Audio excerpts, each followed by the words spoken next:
Welcome to Guided Spirit Conversations. I'm your host, Marla Goldberg.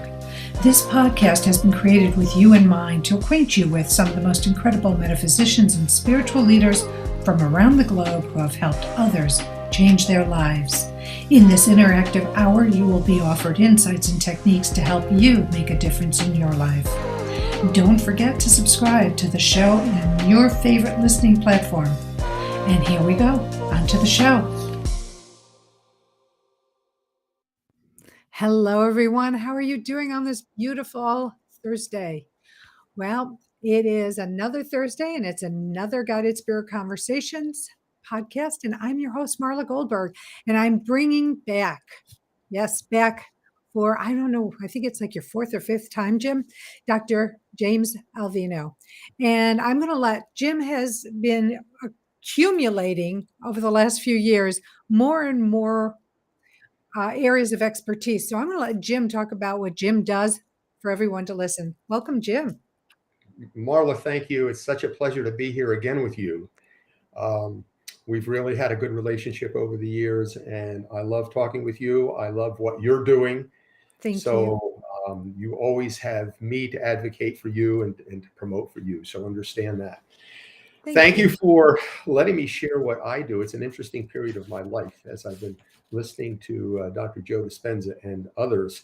There's a difference between the persona we project and the persona he says we really are. So let me touch on the persona I project for starters.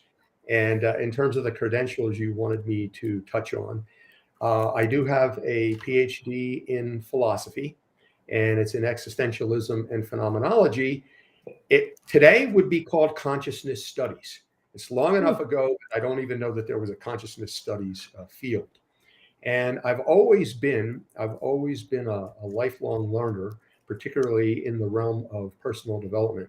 So I have picked up certifications in law of attraction and meditation. I used to teach meditation to prisoners in Southern California prisons. Ho'oponopono with Dr. Hugh Lan and Joe Vitale. I'm doing another advanced program right now. And I've been integrating into this persona in terms of the personal development coach, the business coach, the mindset coach, many works, the works of David Hawkins and Joe Dispenza and Amit Goswami and Bruce Lipton. My approach to healing and to coaching is very, very eclectic. And if it works for me, I can make it work for you. So that's the in terms of a summary of credentials, that is what I do and what I've studied and what I love to do. Been a business coach for 10 years, 15 years. I've run companies as executive director and CEO.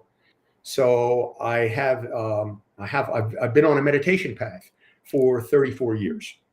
So I've always had a foot in multiple worlds, and which I look at as a strength, because I can bring multiple things to the table when I'm helping my clients and coaching my clients to achieve or attain what they want to attain.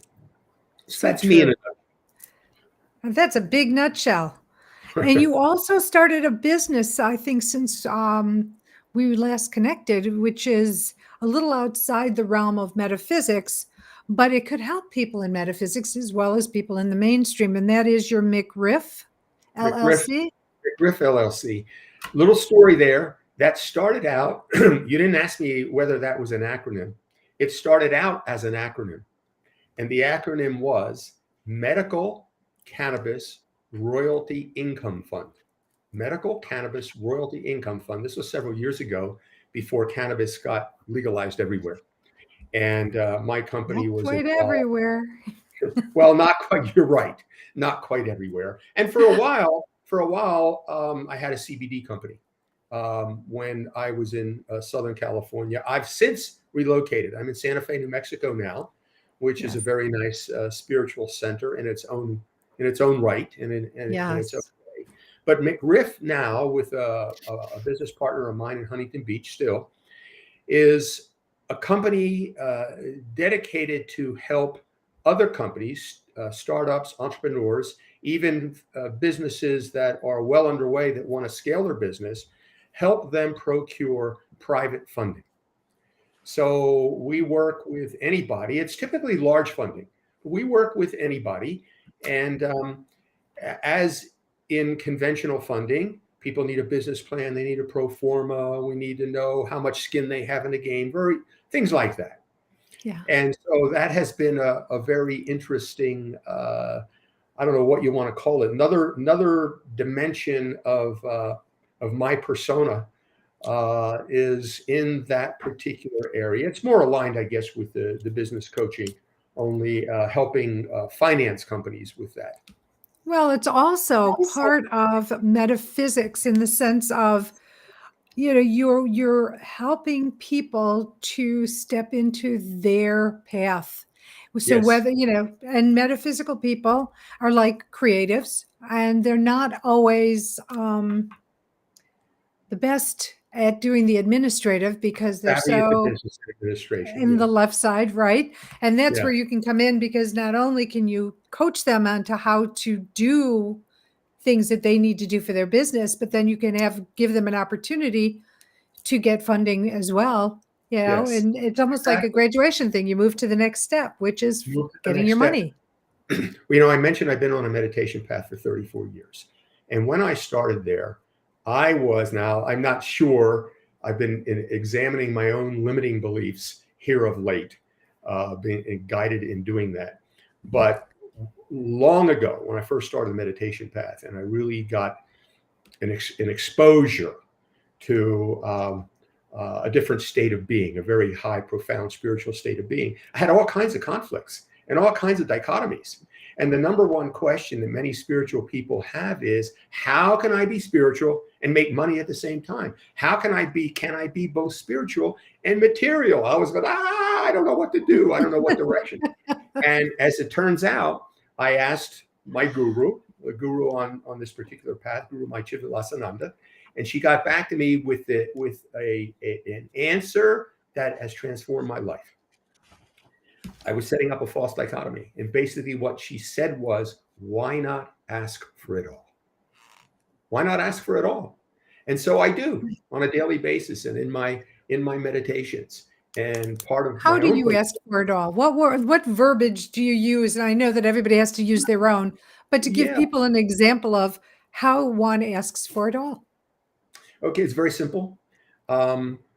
Well, I've framed it very simply for myself. I do ask for spiritual realization on or about probably around June 24th, 1989. At my guru's birthday celebration, each of us was allowed to make a wish and float a boat into Lake Nityananda. And my wish was perfect discipleship in this body and in this lifetime. Perfect discipleship in this body and in this lifetime. So how do I ask for it all in meditation? I remind myself, I offer the meditation that I'm about to do in three different ways. One, in terms of the amazement, the awe that I have for creation.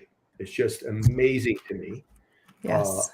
That there's anything rather than nothing. And the thatness of everything is really the mystical aspect of it. So I give thanks for that. I give thanks and appreciation for everything else that I have and will have. And then in asking for grace, I ask for it all. And what does that mean? I ask for spiritual realization, spiritual, material, and monetary abundance and prosperity. So I literally I'm very direct about what I want, and recognizing it with both that thought and also the emotion that this is good, this is right, this is how it should be. Yes. I'm reminded of a little story where Swami Muktananda was accosted by one of his devotees at the ashram one day. And he said, how can you explain all this opulence, all this abundance in the ashram, and there are people starving out there, there's poverty out there, right? And that was kind of a conflict that I articulated a different way. And without missing a beat, he answered, what makes you think God prefers poverty to wealth? So ask for it all. We ask for it all. I think that is so helpful. Yeah. And here's a great segue. So you are working with the phenomenal Andre Balog on a meditation sequence, utilizing his sacred geometry along with your meditation proficiency. So let's talk about that. Yes, I'd love to. I'd love to. I'm sorry we can't share the screen, but the next time you'll have Andre and I on together. Yes, we will be able to give this. Well, it's based on a couple different pieces of sacred geometry that he has created for me over the years. One was called a blue pearl. It's the cover of my Law of Attraction book, and the blue pearl or the bindu, if the Upanishads describe that as God. The blue ball, the bright blue ball, surrounded by a golden yellow halo. That's one of them. And then there's another one that he created for me that I call the quantum heart. I call it the quantum heart. And we've created a visualization where the blue pearl and the quantum heart transition into each other every 5.5 seconds, which is a real great healing frequency for those who will visualize the two merging into each other. And for the first part of it, there will be a faint chime letting you know the transition's taken place, so people can bring their breath in sync with the transition. Okay, and then we're working also with Andre's violin. Andre's violin is doing an intro mantra, which I'll do for you. He will do the instrumental of this. And then most people who are familiar with meditation and are familiar with the tambura and kind of a tambura drone all the way through the meditation until the final gong, something like that. Well, we're playing with the idea of having him drone with his violin, with his Stradivarius. We've set that, by the way, we've set the frequency of his violin. He has set the frequency of his violin at over 540, which is the level at which David Hawkins identifies as unconditional love. So we're very attuned to the frequency of it. And I'll do this, I'll do this real quick little mantra for you. You're going to first hear the instrumental version of what's called the mantras of perfection. The mantras of perfection. They go like this. Om Purnamada Purnamidam Purnaha Purnamudachyate Purnasya Purnamadaya Purnamevavashishate Om Shanti Shanti Shanti. So he's mastered that on his violin. That's going to start us off in a very beautiful way. And then there'll be very brief meditation instructions, and then there'll be a guided meditation. That's what we will present to your viewers and listeners next time. And you will have, when you're offering this as a service, it's a video. So people need to have their videos to be able to watch all the processes with the sacred geometry, correct?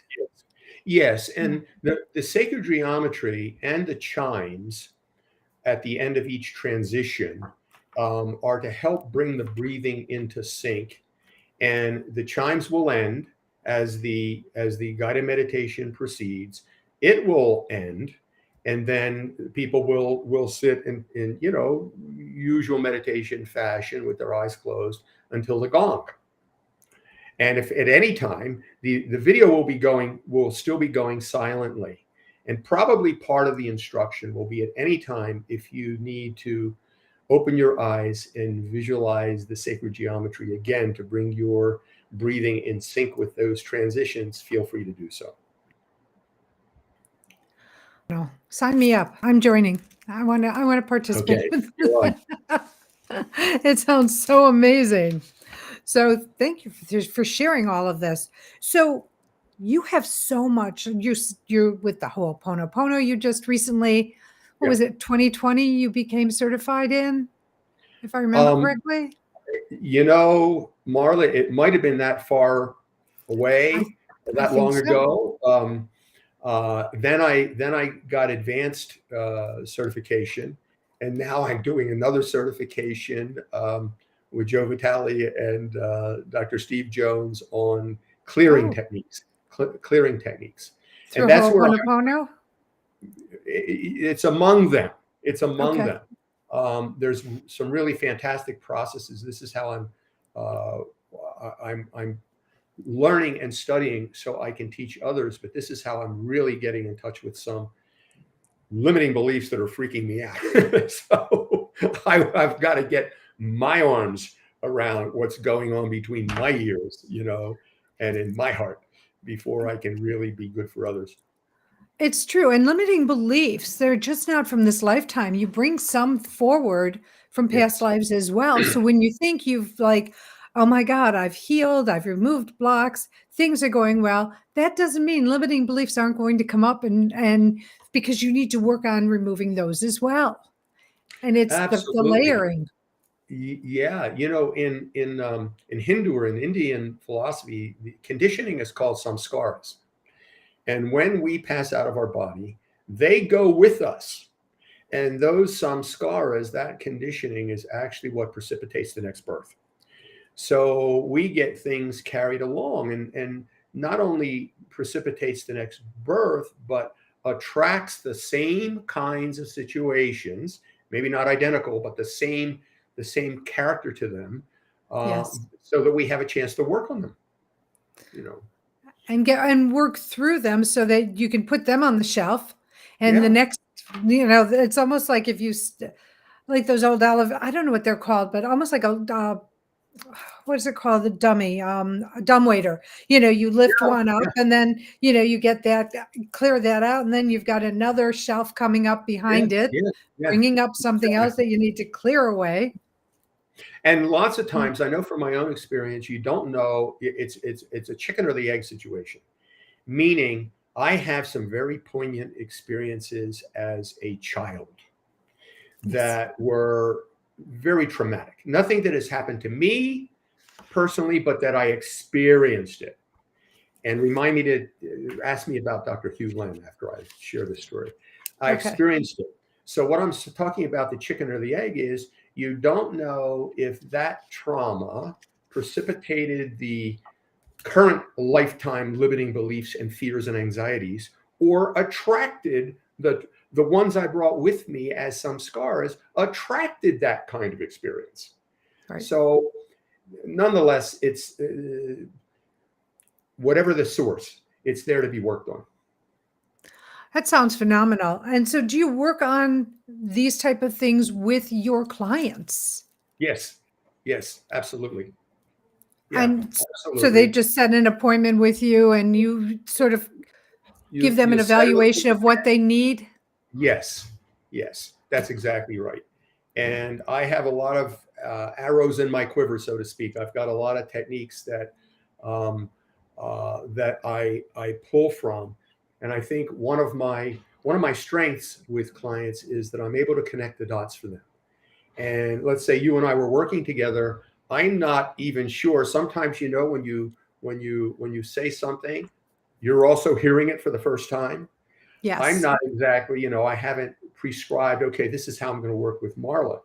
We work together and you say something and it brings up something. And I feel like if we are tapped in enough to the quantum field, and we are already actually experiencing, you and I, for example, as we're connected, we're already experiencing a quantum entanglement that Yes. allows us insight, really, into each other's psyche and into each other's being. And we can see things about each other that we don't necessarily see for ourselves, of ourselves. And so when I work with it a different way, it's my high self and your high self connect, and your high self gives my high self the information downloaded, comes through in whatever modality I'm working with.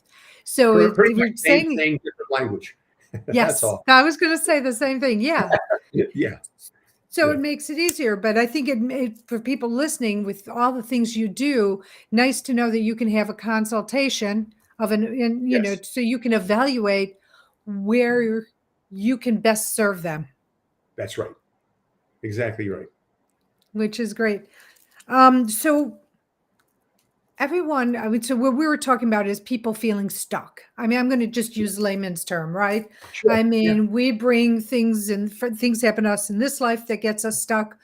That's through limiting belief systems. It's projections from authority figures when we're young, or peers, how they can be so cruel and they imprint you with things.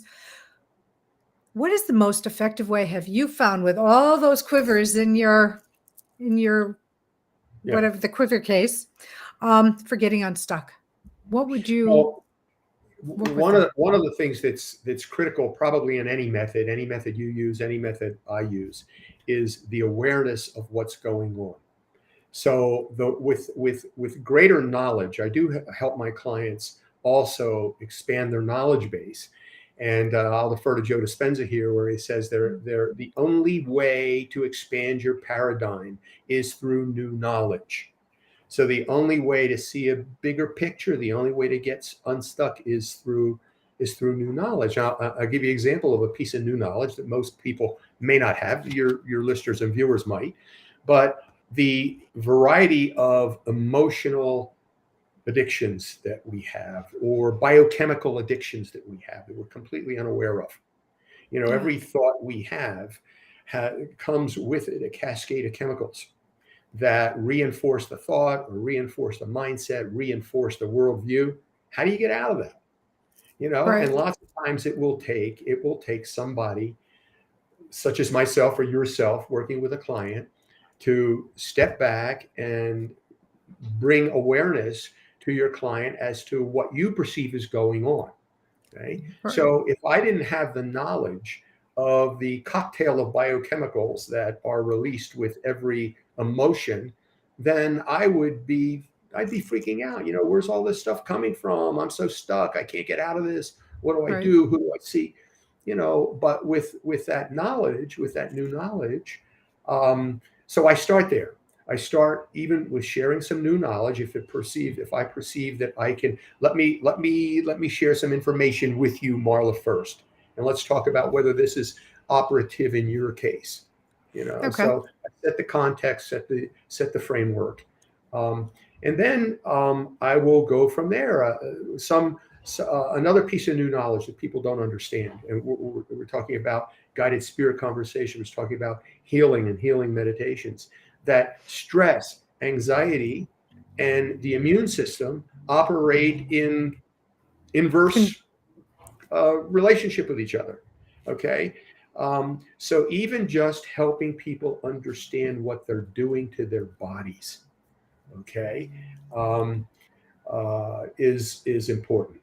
I work with people who are really stuck in terms of what is the source of my ailment. Was the source of my ailment, and a lot of people believe, well, it's genetic, you know. Right. Once you read Dr. Lipton and Dr. Dispenza and those who are in, energy healing and so forth, we know that only 5% of all ailments are genetic. 5%. So the rest is attributed to trauma, environment, or mindset. So if I can help people understand that and get a grip on, their mindset and their perceptions. I mean, guys like Bruce Lipton are radical with this. Change your perceptions and you can change your physical biology. Yes. That's an amazing statement. Yeah. It's big. It's huge, It's and it's big. powerful. It's huge. It's very, very powerful. And it tells us that reminded me of Dr. Hugh Lin. It tells us the power within us to heal ourselves. Dr. Hugh Lin was a psychologist who was, where was this? Now I'm not going to remember where, but Wasn't he a student of, I can't remember her name. It starts with an S. The woman who founded Ho'oponopono. Morna Simeona, yeah, Thank Morna. you. So Dr. Yes. Len was working in a psychiatric hospital, right? And criminally insane, very vicious people, murderers, and so forth. Well, he never actually saw a patient. What he would do, he would look at their folders, and then he would repeat the Ho'oponopono mantras. And all but one person healed. Now, all but one person healed, but here's the beauty, and here's how it reflects his paradigm. He was asked, well, what were you doing all this time? What were you actually doing to heal these people? And his answer is very enlightening. I was simply healing the part of myself that created them.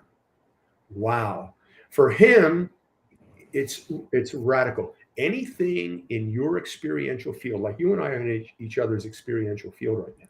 Yes. Anything in your experiential field, you have created, and you have 100% responsibility for. So for him, finding himself in that environment, it was asking the question, okay, since I projected this, since I created this, what do I have to heal inside myself to heal these people?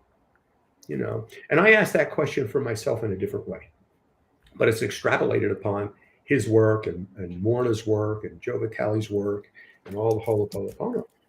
And that is, I'll ask myself, what do I it's predicated on believing we do project our reality. Our inner world creates. This is a literal thing. Our inner world creates our outer world. So I basically ask myself, what do I need to heal within myself so I do not continue to create and project the kinds of experiences that evoke negative responses from myself and others. Okay. So that's it. I'm getting a message here. I don't know if somebody else. No, it's okay. I took care of that. But let me ask you this question. Because you had mentioned about people taking responsibility there for themselves. But many people find, because I feel that once you take ownership of your stuff, positive or negative, you take ownership, you take responsibility, you can start the shift to happening. It's like an alcohol, it's an AA. You have to be able to acknowledge that you have the addiction, the problem that you have before you can start working on it. And if you don't take ownership for your behaviors and responsibility, you can't really start to really remove the things, the blocks and issues you're dealing with. So the question is, how do you, Dr. Jim, help people learn or understand how important it is to take responsibility for what they're putting out there? Once again, it starts with awareness, and it starts with the awareness you can help them see. No one, by the way, likes to have a mirror held up to himself. Nope. Okay. But starting to explain that, what you just said to me is very disempowering. What you just said to me reflects a victim mentality. And as a victim, that means you are being acted upon. You are the effect, you're not the cause. So what I want to help you do is I want you to understand that taking full responsibility, even for the mess in your life, that you'd rather victimize somebody else, you'd rather blame somebody else. I get that. But taking responsibility for the mess in your life is so empowering, because if you take responsibility for creating it, you can take responsibility for creating something else. So it starts there. Okay. I work a lot with the inner language too. I remember my very first personal development coach, right? Who his name was Jeff, and everything I said was wrong. Everything I said reflected such limiting beliefs and such narrow paradigm. And he would skewer me, I would just get, So one day I said to him, wrongly, I said, Jeff, I don't think I can do that.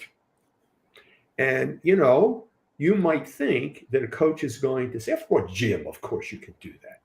But his response to me was, you're right, you can't. And it goes back to the Henry Ford. Some people believe they can, some people believe they can't. They're both right. Correct. And it starts with belief. And that's why replacing you begin in a behavioral way by identifying their limiting beliefs and trying to get them into having empowering beliefs, more empowered beliefs. And declarations. I do declarations more than affirmations, and there is a difference. What's the difference? Well, in an affirmation has certain criteria for it to be right. It has to be true and it has to be positive, and that sort of thing. But we don't always believe our affirmations. We don't always believe our affirmations. So there's a little guy on his shoulder saying, "No, you're not. You're a liar." "I'm a billionaire. I'm a billionaire." "No, you're not. You're a liar." Okay. Whereas a declaration, in fact, let me share some very empowering declarations that have to do with epigenetics and quantum physics and so forth. These are examples of declarations as opposed to affirmations. I signal my genes to rewrite and recreate my future. Oh, I signal my genes to rewrite and recreate my future. That's one of the declarations, by the way.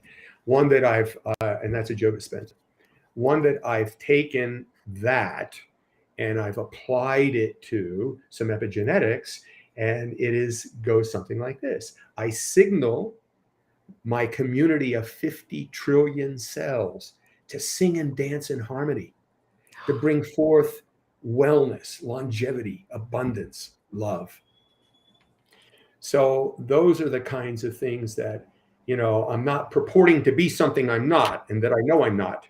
Right. But I am making declarations of that which I want and that things which are good. And I find that when you use the word signal, which is not a word that is used to the point of ad nauseum. As a matter of fact, I've never heard it used till today in this capacity. And it's powerful in that you're signaling, you're making aware of whether it's your cells or whatever it is you're talking about, you're declaring for yourself. That's brilliant. And one of the things, Marla, that we all know, but again, our subconscious is about 95% of our cognition, and it's fast. And the 5% of consciousness is a lot slower. We process a lot slower. We process smaller amounts. So one of my other declarations, and it is that I bring, because we all have conscious intentions, right? We all have goals, things we want to attain and so forth. And we don't quite make it often. And we say, well, why the hell not? Why isn't this happening? And it's not happening because of the deep rooted stuff that's going on in the 95% and the limiting beliefs and so forth. So one of my other declarations, again, it's an intention, but it is, I bring my subconscious mind in alignment with my conscious intentions. Because that's the gap that's preventing us from manifesting what we want. And the other piece of that is we don't manifest what we want because we haven't fully committed to living by the truth that our thoughts matter. Our thoughts are profound, they matter. We let them go rampant, and we wonder why our life is chaotic. It's so true. I'm sitting here nodding my head because everything you're saying resonates so strongly with me. And, thoughts do matter, words matter, and choices matter. I mean, I think it's all comes together into the stew of our life. That's it's the flavor of the stew of our life. Yeah. I see it as the same way. I see it as a big cauldron. It's the big cauldron that we You're We mixing had and blending and weaving mixing and all those ingredients. which it's so powerful. And I really would love more people to understand how their thoughts projected outward. It's meaning you think a thought, it's now energetically in the ethers, and how Yes, it's going to, what I call the boomerang effect, going to come back to you.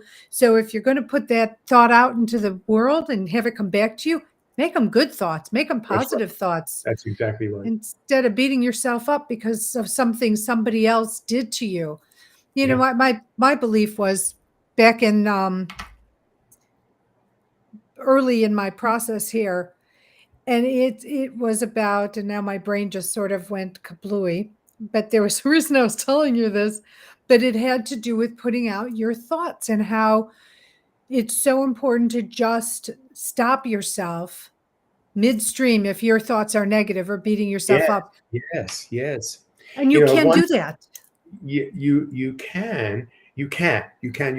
One way to do that Yes. that occurs to me. I've done this, but I don't know that I've ever articulated it. I do it.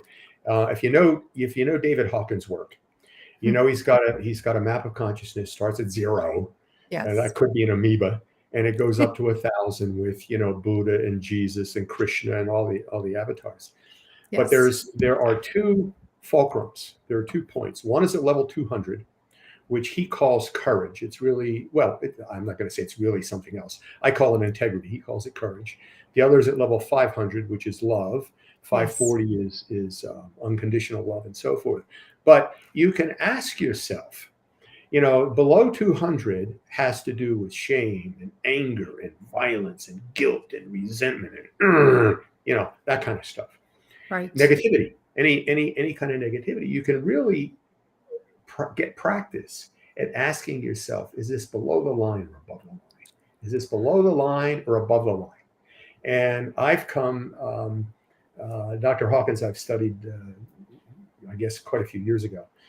And I've come to, with Ho'oponopono much more recently, I will stop myself and I will do the Ho'oponopono mantras. So that has really helped me. At the very least, it neutralizes whatever anger you might have, whatever vitriol you might have released within yourself. And it's not that, I want people to understand that it's not that once you gain some knowledge of this, that you become instantly a master at this. In fact, even the masters talk about how they have flare-ups and they will get angry and so forth. The measure of your progress is how quick you can return to the center, how quick you can bring it back. Yes. It's so true. I used to be one of those that it took me forever to process stuff. I was what I referred to as a slow processor, and it would drive people crazy because I process out loud. So I would repeat things over and over and over again and drive everyone nuts. Today, I'm so proud to say, I feel like I am so proud to say that I return to the center much faster That's most of the that's time. that's the key. Yeah. Yeah. Now, not everybody does, and so part of it is recognizing what your trigger points are, and kind of nipping them in the bud. When I used to train on stage, I used to say, when somebody pushes your buttons, remember they're your buttons. Okay, Yeah. so the issues within yourself, not within them. So recognizing those triggers, even sometimes anticipating that if such and such comes up, I know exactly what I'm going to do. I know exactly what I'm going to say to myself, and so forth. True, and it's so powerful.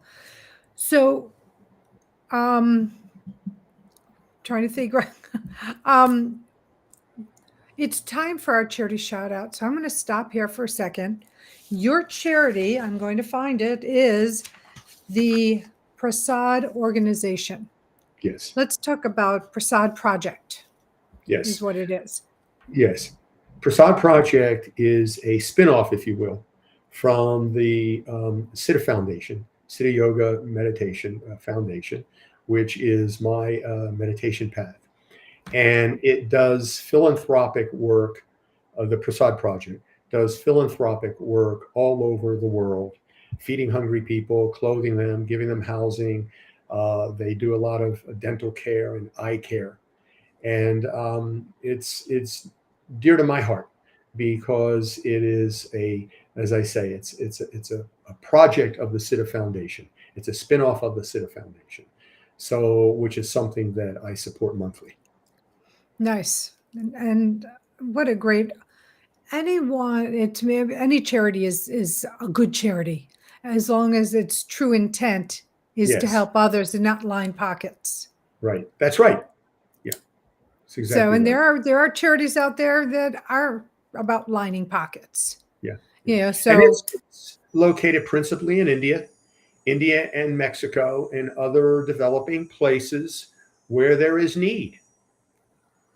and now with Ukraine, there's so much more Oh, need. God, yeah. So Yeah. if you can help out, prasad.org is where you go, and you'll find the links to Dr. Jim, all of his websites on the blog that's accompanying this podcast, so that you can reach out to Jim for an evaluation. Maybe you want to talk about the McRiff and you need business support. Whatever it is, it will all be easy for you to find and hyperlinks, so you can just click on it and get to where you want to go in regards to Dr. Jim and what he's offering today. So thank you. You're welcome, Marlon. I did want to offer one thing, Oh, and that yes. I want people to be able, if they would like a free digital copy of my book, Explorer's Guide to the Law of Attraction, then just email me directly, jim@jimalvino.com. Put Explorer's Guide in the subject line, and I will know to send you that. And thank you for mentioning that I also do coaching. I also do coaching, and it's business coaching, mindset coaching, personal development, speaker training. These are my areas of expertise that I have enormous experience with. You do, and I can talk from personal experience because we work together. Jim was coaching me for a period of time, and that's how we met, because he was given to me as a coach. And I am just truly grateful that this person has enlightened my life as much as you have. So, and now you're sharing with the rest of the audience today. So I'm so Wonderful. grateful. And All I right, want to we have thank you, Marla. It's just, thank you so much for having me on again. This is really meaningful to me, important to me, and meaningful to me to reconnect with you, but also to share with your people, your community. Well, and I'm grateful because you have a lot of wisdom to share. I've experienced it, and I want people to know about what you can do and how you can help them. Because look, we don't all resonate with the same people that somebody else might resonate with. So one of the purposes of having the show is to introduce people like you, and hopefully you'll get the resonance with your people, and the ones that Exactly. reach out will be there, and then you'll know that those are the ones who want to work with you. But I will tell you from experience, he weaves all of his education and all of his knowledge into the work he does with his clients. So it's not just, right brain business coaching. No. It's heart-centered business coaching, in my opinion. And so, yeah, I'm a Dr. Jim fan. I So appreciate that. I like the notion of the weave. Thank you for that. my pleasure. But it's true. I mean, it's what you do. You take in all these things, these different modalities. Like, I'm trained in over 35 now, but I Mm, weave them all together when I work with my yes. clients. You do the same when you work with your client, from my experience. Thank you. So I just wanted to share that. So we've got a little bit of time left. What haven't I asked you about that you really are like chomping at the bit to share? Because I know there's so much. Oh, well, sure. One thing that came to mind, since you entitled the show "Consciousness Creates Everything," and that would be my fundamental message to people. Consciousness creates everything. We are that consciousness, and we are empowered and responsible to create our life, our future, our destiny. In fact, that message is in the book. It's also a little bit more technical than that, as people want to learn a little bit more about the difference between, let's say, materialism, which starts from the ground up. In other words, what do we learn in school? This thing called an atom, and the atom, molecules and molecule cells and so forth. And it reduces consciousness, spirit, to an epiphenomenon. It's just a product of all these material processes. Whereas the transcendental view, the guided spirit conversation view, the quantum physics view is a top-down view, where it all starts with the transcendental self. It all starts with consciousness and unfolds into the life and experience that we have. So that's a fundamental difference that is explained by Amit Goswami. And one of the other things that I've been trained in is quantum activism with my dear friend Amit. But that's a major, major difference in approaches to two different paradigms, approaches to the world, a bottom up, which is materialistic, and a top down, which is spiritual, quantum, transcendental.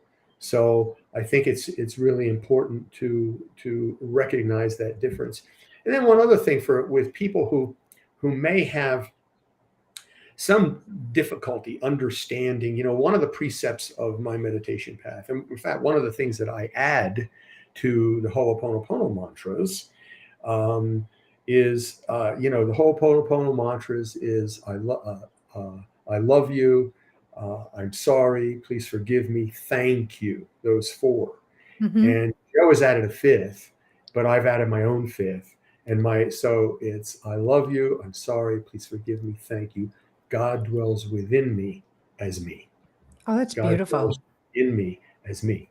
And it's founded in a philosophy. It's founded in it's founded in multiple philosophies in the Indian tradition.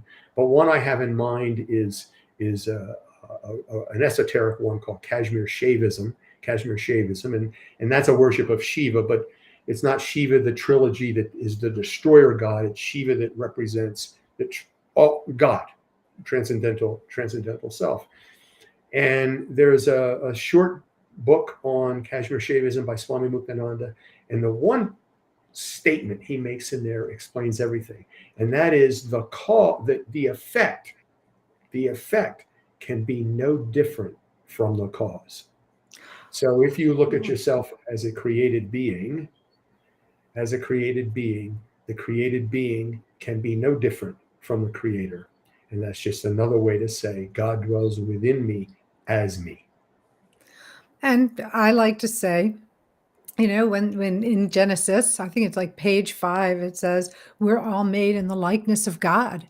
So in my mind, I believe God is in each and every one of us, which goes into what Exactly. you just said. So you can say it in many different ways. Yes, in different ways, actually different traditions. Yes. But it brings the really important result from that belief inside. Well, it brings it inside, and it says fundamentally, essentially, we are creators. So let's go out there and create, and let's go out there and create something bountiful. Let's create something good. Absolutely. I don't know if you listened to Bashar. I was listening to Dara Lanka, who channels Bashar. Do you? No. But it goes along with what we're talking about. And I was listening to, it was like a 23-minute YouTube. I'm going to invite you to go check him out, Bashar, but about the 5 ways to abundance. And what's interesting is, of course, he talks about the first way, which is what you talked about. The basic is money. But his other 4, if I'm remembering it correctly, because I was multitasking, but it had to do with, okay, now that I'm trying to say this, it's gone away. Please find Bashar, Bashar on YouTube, the 5 ways of abundance.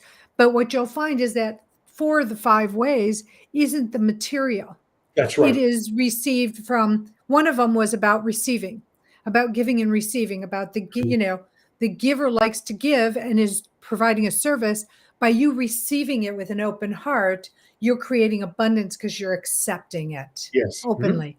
So Nice. that they're just another one. So it just goes off of the straight material track because there's abundance in love. There's abundance in relationship. There's abundance Exactly. in gratitude Exactly. Absolutely.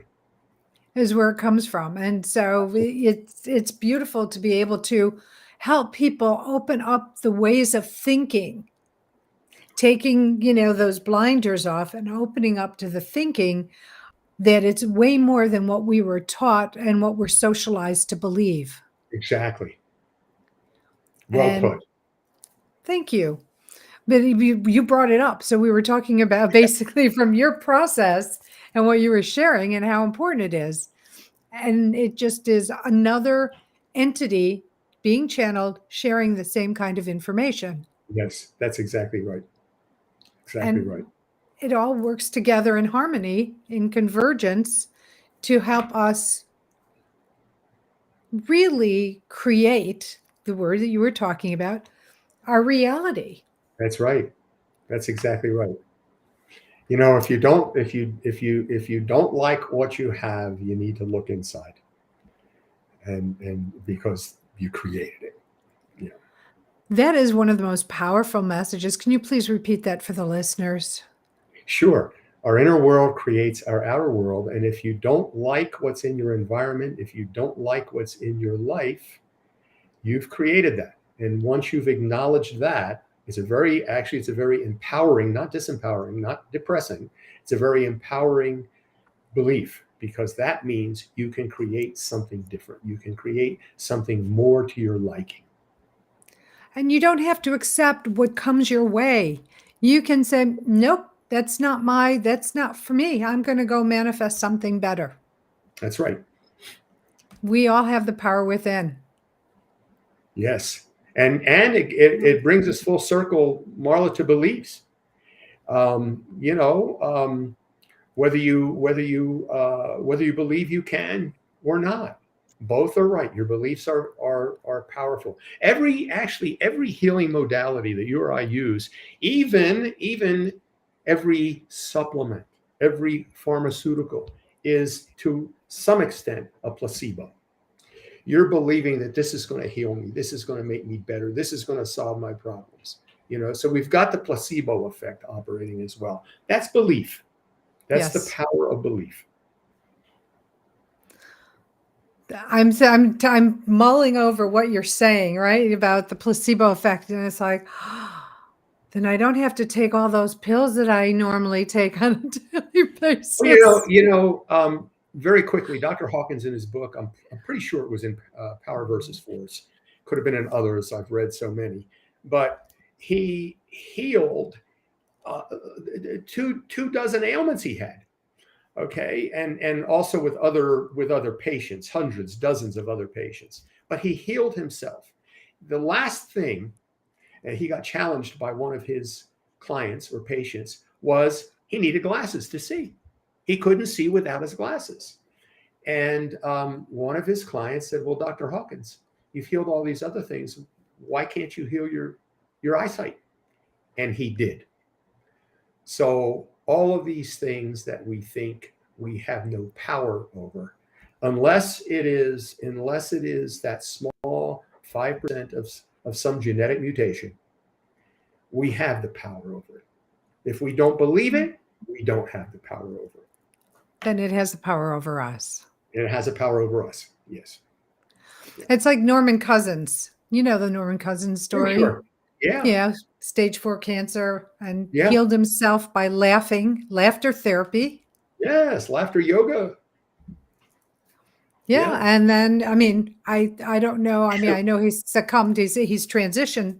I don't know if he transitioned from the cancer or it was just his time, because we all have expiration dates too. Yeah. Yeah. Well, there's all kinds of research on multiple personalities, where one of the in the same body, one of the personalities in that body will have cancer. That body will have cancer. And another personality in that same body will not have cancer.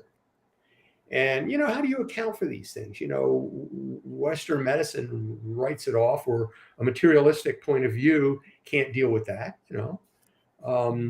But once you start tapping into, like you say, the higher self, the transcendental self, anything, well, I'll make a radical statement. Almost anything can be healed. Okay. Almost anything can be healed. I agree. There are things that cannot be. Again, they're in that small percentage. Right. And there is the expiration date. I mean, the soul contract, where you do have an ending. Yeah. As there's a beginning, there's an ending, because we're human beings. So we're spiritual. We're a spiritual light in essence. We still have a human body that we have to get rid of so we can start all over again. And many people believe that time of leaving is appointed at the time of birth. That doesn't make things deterministic. That just means, well, this was the span you have. And I'm a partial believer of that. I do believe that we have a few exit points that we don't have to leave, or we could choose to leave throughout the course of our life. Yeah. But there's the final one where it's like, okay, all these other points came and went, but now it's your time. Here it is. Yeah. Yeah. And you've done what you needed to do, and you've touched the lives you needed to touch. And we move on. Exactly. Dr. Jim Alvino, I just adore having you on, and I'm looking forward to having you back with Andre Balag, so we can do a little meditation. That'd be wonderful. Expression, and I'm looking forward to that. So I thank you so much for taking the time again to be on Guided Spirit Conversations. I'm a huge Dr. Jim fan. Well, thank you, Marla, and thank you again for having me on. Always. This was very enjoyable. Thank you. I love the conversation as well. I want to thank Bridget for all she does for me. Oh my God. I scream it from the airwaves every Thursday, but it's like Mother's Day. It doesn't need to be screamed once a week. It should be screamed every day. So thank you, Bridget. I want to thank you, the listening audience, for taking time out of your day, out of your life to be a part of this show. Know that my intention, my goal, my hopes, my dreams is that what we're putting out in conversation, you receive, and it resonates with you, and it can help you. And you find people like Dr. Jim Alvino who can help you shift your life so you can have the life that you're divinely meant to live. And know you are divinely meant to live the most phenomenal, joyful life. So thank you for taking the time to participate in the show. I want to say that if you're going to be in Charlotte tomorrow, Friday, the 10th, is it the 10th? The 10th of June. I'll be at the Bag Lady in Charlotte from 2:30 to 6:30. And again, the address is 1516 East 4th Street. Stop by, say hello. You don't have to buy anything. Just come and visit. I'd love to meet you and have a nice conversation. So please participate with that. Next week, I'll be back. So until then, as always, I leave you by sending love, blessings, and gratitude. Just know I'm grateful that you're in my life in whatever capacity you're in it, because not only am I your teacher, I'm your student. Not only are you my student, you are my teacher. So I'm grateful for you. And if you haven't heard these words today, let me say them to you. And if you have heard them, well, you're hearing them again. I love you. You are loved. You are not alone. And you have so much support around you. Speak out your needs. Ask for what you need, what you want, what you desire, so that your beings on the other side of the veil can conspire to work on your behalf. So until next week, stay well.